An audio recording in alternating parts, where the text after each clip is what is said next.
అంతా అయిపోయాక ఆమె దగ్గరికి వచ్చి మళ్ళీ డబ్బులు కావాలని, నీకు ఎన్ని వేల కోట్లు ఇచ్చినా నువ్వు గెలిచేది లేదు చచ్చేది లేదు, ఎందుకమ్మా తగలేసుకుంటావు అన్నాడు.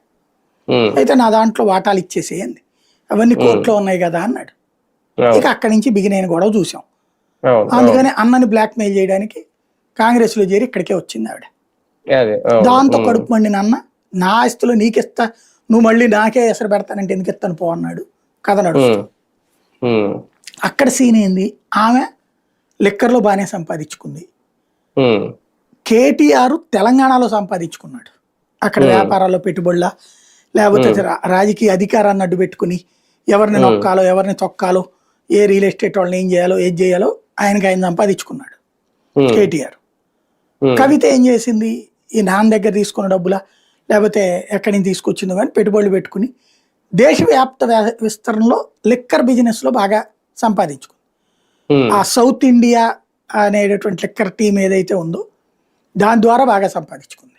దక్షిణాది రాష్ట్రాలన్నిట్లో వ్యాపారం ఈ పేరుతో నార్త్ ఇండియాలో కూడా చేసింది వ్యాపారం, బాగానే సంపాదించుకుంది. మేబీ ఓ 300-400 కోట్లు వచ్చి ఉంటాయి చేతిలో, డబ్బులు ఆడుతుంటాయి. కాబట్టి అనిపిస్తుంది ఆటోమేటిక్ గా మనం గెలిచేయగలం అనేసి. ఇక్కడంటే వైఎస్ఆర్ గారు లేరు, ఆయన పేరు చెప్పుకొని ఆమె వచ్చారు, ఏదో పార్టీ. ఇక్కడ కేసీఆర్ ఉన్నారు. కేసీఆర్ ఉండగానే ఈమె వారసత్వం కోరుకుంటుందా, కేసీఆర్ ఉండగానే ఆమె బయటకు వచ్చి అంత ధైర్యం చేస్తుందా అనేది. అంత